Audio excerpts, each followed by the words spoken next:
রাহমাতাল লিল আলামিন জারি শানে কুরআন নাযিল করলেন রাব্বুল আলামিন আল্লাহুম্মা সাল্লি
কিন্তু আল্লাহ আমাদেরকে দয়া করে মায়া করে তার হাবিব কুরনু সাল্লাল্লাহু আলাইহি ওয়াসাল্লামের উম্মত বানিয়েছেন। বলুন আলহামদুলিল্লাহ।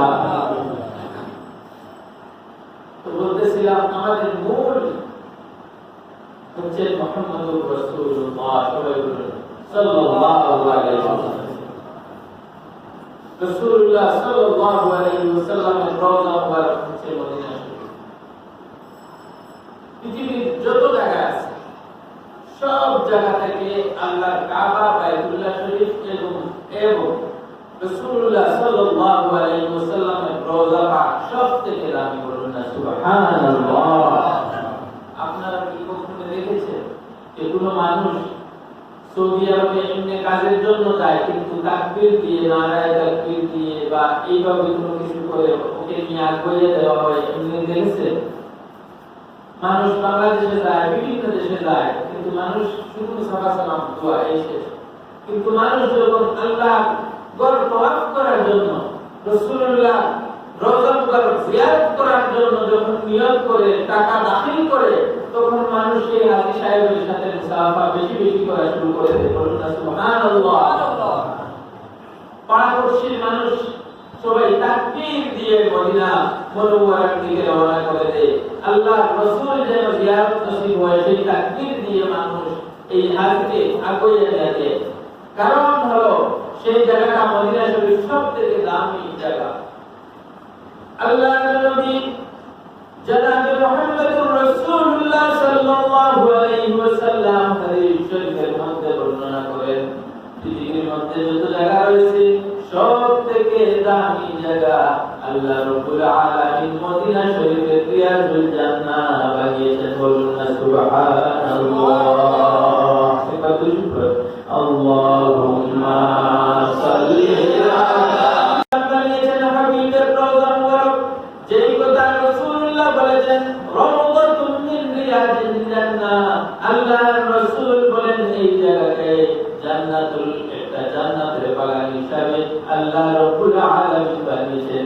এই জন্য আমি বলেছিলাম আমাদের মূল হলেন দয়াল নবী মায়ের নবী মুহাম্মদুর রাসূলুল্লাহ সাল্লাল্লাহু আলাইহি ওয়াসাল্লাম। আল্লাহ রাব্বুল আলামিন আমাদেরকে মুসলমান করেছেন, ভাগ্যবান হয়েছি। কিন্তু মুসলমান রূপে যদি না থাকতে পারি তাহলে দয়াল নবী হাসরের ময়দানে কিভাবে রাসূলুল্লাহকে দেখাবো? আল্লাহ রাব্বুল আলামিন আমাদেরকে মুসলমান করেছেন, মুমিন করেছেন, কিন্তু আমাদের অনেকের মধ্যে সেই মুসলমানি কাজ থাকে না। সেই কারণে বিভিন্ন জায়গায় লাঞ্ছিত বঞ্চিত হয়, বিভিন্ন জায়গায় আমরা সম্মান হারিয়ে ফেলি। আল্লাহর হাবিব কত কষ্ট করে এই দিনকে প্রতিষ্ঠিত করেছেন, মুসলমানদেরকে মুসলমানিত্ব দিয়েছেন। মুসলমানের যে পাওয়ার সৌন্দর্যতা আল্লাহর রাসূল চলাফেরার মাধ্যমে মুসলমানদের জীবন গড়ার জন্য আল্লাহর হাবিব সাল্লাল্লাহু আলাইহি ওয়াসাল্লাম আমাদেরকে বলেছেন। আমরা যে নামাজ পড়ি, আমরা যে রোজা রাখি, আমরা যে হজ করি, যাকাত আদায় করি, সেটা কি শুধু আমাদের জন্য না? আমরা যদি নামাজ পড়ি, একজন বিধর্মী মানুষ যদি আমাদের নামাজ, আমাদের চলাফেরা, মুসলমানি চলাফেরা যদি দেখে তাহলে সেই ব্যক্তি আকর্ষণ হবে। একজন হিন্দু মানুষ যদি আমাদের নামাজ, চলাফেরা, মুখের ভাষা যদি সুন্দর পায় তাহলে সে একজন হিন্দু যদি হয়, খ্রিস্টানও যদি হয়, তাহলে আমাদের দেখে তার মনটা ইসলামের দিকে আগাবে। বলুন না সুবহানাল্লাহ। তার প্রমাণ কানাডার একজন মহিলা, ওনার নাম হচ্ছে রোজি গাব্রিয়েলি। তিনি ওয়ার্ল্ডের বিভিন্ন দেশের মধ্যে তিনি বাইক চালিয়ে ভ্রমণ করতেন। একজন খ্রিস্টান নারী মহিলা বিভিন্ন দেশের মধ্যে ভ্রমণ করতেন। এই মহিলা মুসলমানের কালচার দেখে তিনি মুসলমান হয়ে গিয়েছিলেন। কিভাবে? তিনি যখন কোর্ট থেকে বাইরে হইলেন বাইক নিয়ে রোজি গাব্রিয়েলি, তখন ওনার কাপড় চোপড় ছোটখাটো কাপড় পরে বিভিন্ন দেশে ভ্রমণ করলেন। খ্রিস্টান দেশ যেগুলো রয়েছে সেগুলো তো ভ্রমণ করলেন। ভ্রমণ করার পরে এক একটা দেশ সম্পর্কে আমি বলছি, এক একটা দেশ ভ্রমণ করার পরে যখন তিনি একটা মুসলিম রাষ্ট্র ভ্রমণ করার উদ্দেশ্য করলেন, সেই মুসলিম রাষ্ট্র হচ্ছে ইয়ামান দেশ। ইয়ামান একটা রাষ্ট্র মুসলমান। সেই মুসলমান রাজ্যতে তিনি প্রবেশ করার সিদ্ধান্ত করলেন। উনি যখন ইয়ামান দেশে প্রবেশ করলেন, ইয়ামান দেশে প্রবেশ করার পরে তিনি দেখতে পেলেন একজন মুসলমান কত সুন্দর তার ব্যবহার, কত সুন্দর তার চলাফেরা। একজন মুসলমান আরেকজন মুসলমানকে দেখে সালাম দেয়, বলে আসসালামু আলাইকুম। এবং মহিলাদের চলাফেরা হলো বুরকা পরে সুন্দর করে শুধু চোখটা বাইরে করা থাকে। কি সুন্দর মহিলারা কত সুন্দর করে চলাফেরা করে। এইভাবে এক একটা রাজ্য ইয়ামানের তিনি ঘুরতে লাগলেন। সেই রোজি গাব্রিয়েলি একটা ঘরে কি অবস্থান করলেন, সেই ঘরে হলো মুসলমানের ঘর। যখন সেই রোজি গাব্রিয়েলি মুসলমানের ঘরে গেলেন, ঘরে গিয়ে দেখলেন মাগরিবের নামাজের সময় সবাই মুসল্লার মধ্যে দাঁড়িয়ে গেছে, সবাই নামাজ পড়তেছে, কি সুন্দর ভাবে শান্তিতে নামাজ আদায় করতেছে। এবার যখন রোজি গাব্রিয়েলি মুসলমানদের আদর্শ দেখে, তখন সেই রোজি গাব্রিয়েলির মনে মুসলমানের প্রতি একটা ভালোবাসা জন্মাচ্ছে আস্তে আস্তে করে। যখন দেখে মাগরিবের পরে নামাজ আদায় করে মুসলমানের ছোট ছোট বাচ্চারা কোরআনুল কারীম বাইরে করে তিলাওয়াত করতেছে, রোজি গাব্রিয়েলি মনে চিন্তা করে আমার দেশ হলো কানাডার দেশ, আমি হলাম খ্রিস্টান মহিলা, আমার সমাজ হলো খ্রিস্টান পরিবেশ, কিন্তু খ্রিস্টান পরিবেশের মধ্যে তো শান্তি নাই। আমাদের এই পরিবেশের মধ্যে কোনো শান্তি নাই। আমাদের পরিবেশ হলো নাচ গান ডান্স, এগুলা মদ পান করা, ছোট ছোট কাপড় পরিধান করা। কিন্তু মুসলমানদের পরিবেশের মধ্যে এত সুন্দর কাপড় পরিধান করা এবং মহিলারা এত সুন্দর করে বুরকা পরিধান করে,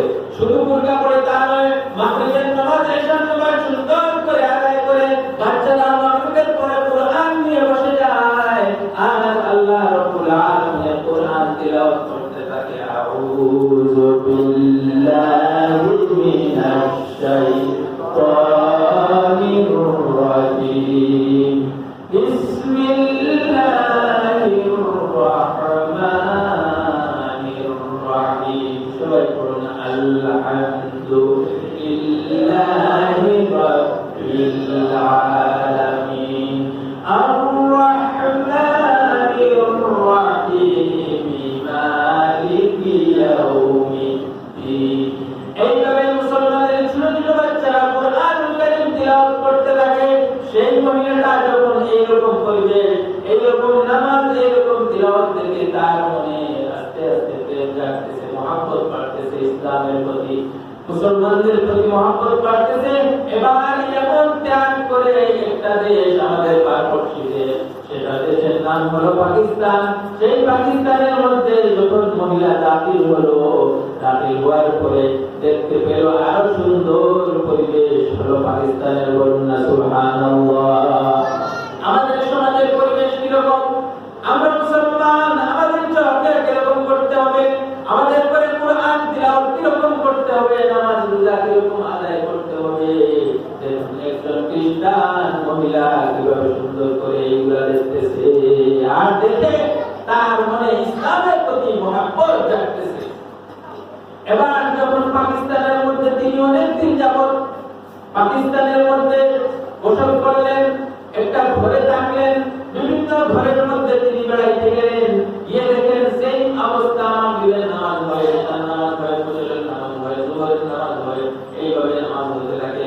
মানুষ তিলাওয়াত করে, একজন আরেকজনকে দেখলে সালাম করে, দাওয়াত হয়, এইভাবে একটা ইসলামী সুন্দর নিয়মে মানুষেরা চলতেছে।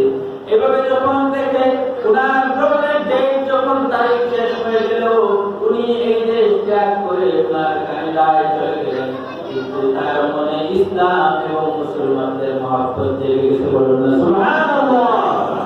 এবার তিনি যখন কানাডার মধ্যে অবস্থান করেন, তখন গিয়ে সেখানে দেখে সবাই নাচ গান করে, ছোট ছোট কাপড় পরে, বিভিন্ন খারাপ কাজ মদ পান করে দেখে এই গুরুজি কবির মনে মনে ভাবে, হায় হায় আমি কিছুক্ষণ আগে কোন জায়গায় ছিলাম, এই জায়গাতে মনে হয় থাকলে জান্নাতে একটা শান্তি পাওয়া যায়। এবার গুরুজি কবির রাত্রিবেলা শুধু কাঁদে আর মনে আকাঙ্ক্ষা করে, কানাডা ছেড়ে আমি যেন পাকিস্তান চলে যাই, কানাডা ছেড়ে যেন মুসলমান কান্ট্রিতে চলে যাই, এই মনে আকাঙ্ক্ষা আর কান্দন আর সুখের মধ্যে এইভাবে হাউ হাউ করতে থাকে। কিছুদিন এইভাবে চলার পরে রুচি কবির মনে মনে ভাবতে লাগলো, আমি আর কানাডায় যদি থাকি তাহলে আমার খ্রিস্টান ধর্মের মধ্যে আমি থাইকা আমি আমার মনে শান্তি পাবো না। আমি কোনো একটা জায়গায় গিয়ে ইমাম সাহেবদের খুশি আমি যেন মুসলমান হতে হবে, কারণ মুসলমানদের পরিবেশ আমাকে আকর্ষিত করেছে, মুসলমানদের ব্যবহার আমাকে আকর্ষিত করেছে, মুসলমানদের মুখের ব্যবহার আমাকে আকর্ষিত করেছে। সেই জন্য আমার মনে ইসলামের মহব্বত, মুসলমানদের মহব্বত, আল্লাহর মহব্বত, রাসূলের মহব্বত, কোরআনের মহব্বত জেগে গেছে। এবার রাত্রিবেলা কাঁদে আর মনে মনে চিন্তা করে, আর দেরি করবো না, কোনো একজন ইমাম সাহেবের কাছে গিয়ে কলমা পড়ে মুসলমান হয়ে যাব। বলুন না সুবহানাল্লাহ। এইভাবে ডিক্লারেশন দিলেন। রুচি কবির যখন একজন ইমাম সাহেবের কাছে গেলেন, গিয়ে কান্দনের সুরে বলতে লাগলেন, বিভিন্ন দেশ আমি বাইক নিয়ে ভ্রমণ করেছি, খ্রিস্টান দেশ ভ্রমণ করেছি, বুদ্ধদের দেশ ভ্রমণ করেছি, এবং সাথে সাথে মুসলমান দেশ ভ্রমণ করেছি, কোনো দেশে আমি শান্তি পাই নাই। যখন মুসলমানদের পরিবেশ দেখি, মুসলমানদের চলাফেরা দেখি, আমার মনে শান্তি পাই। এবার শুধু শান্তি পাই তা না, মুসলমানদের মহব্বত আমার অন্তরে জেগে গেছে, মুসলমানদের ভালোবাসা আমার অন্তরে জেগে গেছে। ও ইমাম সাহেব, আমি আর দেরি করতে চাই না, যেই কথা বলে ইসলামে দাখিল প্রবেশ করতে হবে, আমাকে সেই লাইন পড়িয়ে, সেই সুন্নাহ পড়িয়ে আমাকে ইসলামে দাখিল করে দিন।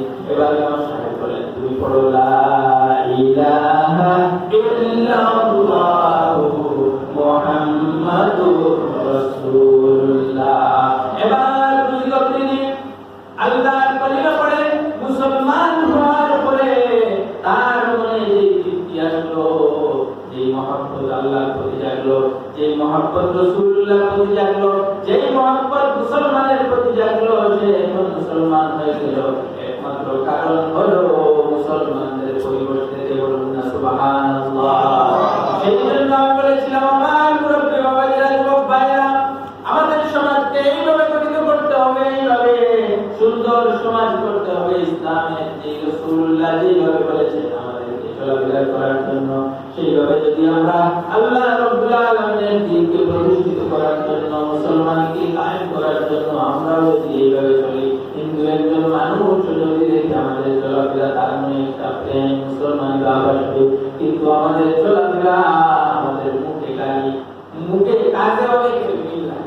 সেই জন্য দয়া করে আল্লাহর হাবিব কত কষ্ট করে ইসলামকে প্রতিষ্ঠিত করেছেন, কত কষ্ট সহ্য করেছেন এই ইসলামকে প্রতিষ্ঠিত করার জন্য, মুসলমানের মুখে হাসি ফুটানোর জন্য রাসূল কত কষ্ট করেছেন।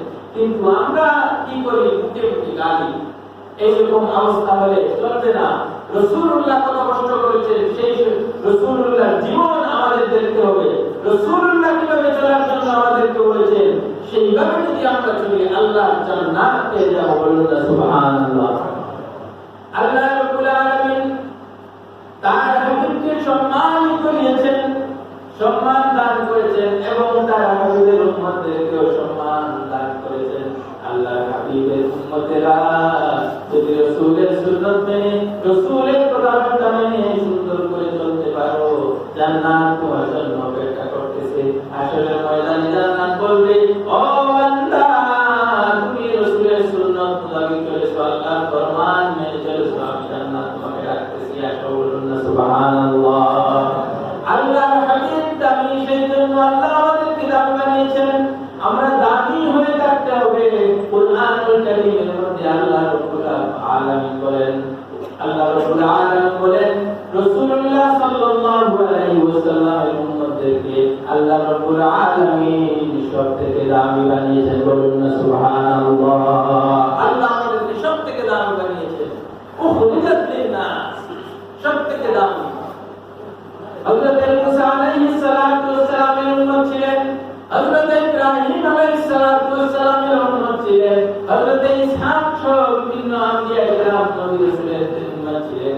কাউকে আল্লাহ রাব্বুল আলামিন কুরআনুল কারীমে দামি বলেন নাই। আল্লাহ রাব্বুল আলামিন উম্মতে মুহাম্মাদীদেরকে উদ্দেশ্য করে কুরআনুল কারীমের মধ্যে বলতেছেন, কুনতুম খায়রা উম্মাতিন উখরিজাত লিন-নাস। তোমাদেরকে আমি দামি বানিয়েছি, সম্মানী বানিয়েছি। তোমরা হলে নবী উম্মত, তোমরা হলে দামি, তোমরা হলে সম্মানী। অতএব আল্লাহ রাব্বুল আলামিন সম্মানী বানিয়েছেন। আমরা যেন সম্মান, আমাদের সম্মান যেন আমরা রক্ষা করতে পারি। আল্লাহ যেন সেই তৌফিক দান করে। বলুন আমিন। আমার শারীরিক অবস্থা খুবই একটা ভালো না, সেই জন্য সবার কাছে দোয়া চাই আল্লাহ যেন ভবিষ্যতে সুন্দর করে এইভাবে আলোচনা করার তৌফিক দান করে। যদি কোনো ব্যর্থমূলক কথা হয়ে থাকে তাহলে আল্লাহ ওয়াস্তে মাফ করে দেবেন। মসজিদের সাথে থাকবেন, কারণ মসজিদ হলো আল্লাহর ঘর। এই মসজিদের সাথে যদি আপনারা থাকেন, আসরের ময়দানে মসজিদ সাক্ষী দেবে, কুরআন সাক্ষী দেবে, উলামায়ে কেরামের সাথে যদি সঙ্গী থাকেন, উলামায়ে কেরাম সাক্ষী দেবেন।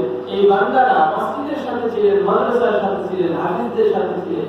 আল্লাহ রাব্বুল আলামিন কুরআনুল কারীমের মধ্যে বলেন, ইয়া আইয়ুহাল্লাযীনা আমানু তাকুল্লাহ ওয়া কুনু মা'আস সালিহিন। ওই ইমানদারেরা তোমরা আল্লাহকে ভয় করো। কিন্তু আল্লাহকে ভয় করার জন্য আল্লাহ আমাদেরকে হুকুম করেছেন, কিন্তু আসলে কি আমরা আল্লাহকে ভয় করি? যদি আল্লাহর ভয় আমাদের মধ্যে থাকতো তাহলে কি আমরা মিথ্যা কথা বলতাম? আল্লাহর ভয় যদি খৌফ আমাদের মধ্যে থাকতো তাহলে কি নামাজ ছাড়তাম? আল্লাহর খৌফ যদি আমাদের মধ্যে থাকতো তাহলে কি আমরা গালিগালাজ করতাম? আল্লাহ জানেন রাসূলের উম্মতেরা আল্লাহকে ভয় করতে পারবে না, সেই জন্য পরের আয়াতে বলেন, ওয়া কুনু মা'আস সালিহিন। সত্যবাদী যারা তাদের সাথে হয়ে যাও। যদি তোমরা সত্যবাদীদের সাথে হয়ে যাও তাহলে আল্লাহর জান্নাত তোমরা পেয়ে যাবে। বলুন না সুবহানাল্লাহ। এবার কথা হলো সত্যবাদী কারা? আল্লাহর ঘর হলো একটা সত্যবাদী, একটা কেন্দ্র, সত্যের কেন্দ্র। আল্লাহর কুরআন হলো সত্যবাদীর একটা কিতাব। আল্লাহর উলামায়ে কেরাম হলেন আল্লাহর খাস বান্দা। সেই জন্য ওদের সাথে সম্পর্ক রাখবেন, কোরআনের সাথে সম্পর্ক রাখবেন, মসজিদ মাদ্রাসার সাথে সম্পর্ক রাখবেন। হাসরের ময়দানে আপনার কোন আমল যদি নাও থাকে, হাসরের ময়দানে কোরআন সাক্ষী দেবে আর বলবে, হে রব্বুল আলামিন, এই বান্দাটা কোরআনকে জিন্দা করার জন্য, হাফিজি মাদ্রাসা অথবা মক্তবে পড়ানোর জন্য মক্তবের যে প্রয়োজন ছিল সেটা দিয়েছে, মসজিদের মধ্যে সাহায্য করেছে, মানুষ যেটা সুন্দর করে মসজিদে নামাজ পড়তে পারে, আরামে নামাজ পড়তে পারে, ফ্যান লাগিয়েছে, লাইট লাগিয়েছে, সব দিয়েছে। এইভাবে মসজিদের এই সমস্ত জিনিস আল্লাহ রাব্বুল আলামিনকে সাক্ষী দেবে।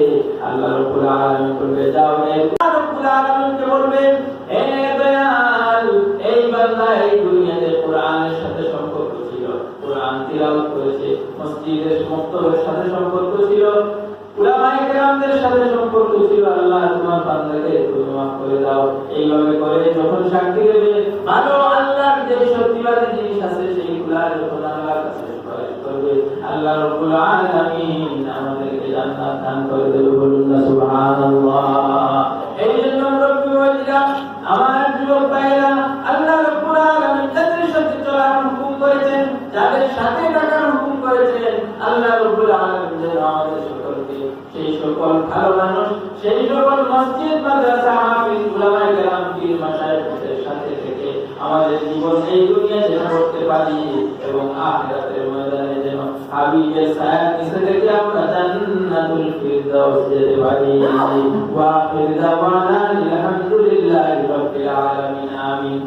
ربنا ظلمنا أنفسنا وإن لم تغفر لنا وترحمنا لنكونن من الخاسرين. ربنا ظلمنا أنفسنا وإن لم تغفر لنا وترحمنا لنكونن من الخاسرين. আল্লাহ সকাল থেকে এখন পর্যন্ত যত আলোচনা হলো, দুরুসালাম, কোরআনুল কারীম তিলাওয়াত হলো, আল্লাহ সকলের সওয়াব তোমার হাবিবের আলিশান খিদমতে পৌঁছাইয়া দাও। আল্লাহ সকল আম্বিয়া কেরামের খিদমতে পৌঁছাইয়া দাও, তামাম উম্মতে মুহাম্মাদের খিদমতে নিয়ে পৌঁছাইয়া দাও। আল্লাহ আমাদের যাদের মা এবং বাবা কবরে চলে গেছেন, আমাদের দুই মা এবং বাবার কবরে তুমি এই সওয়াব পৌঁছাইয়া দাও।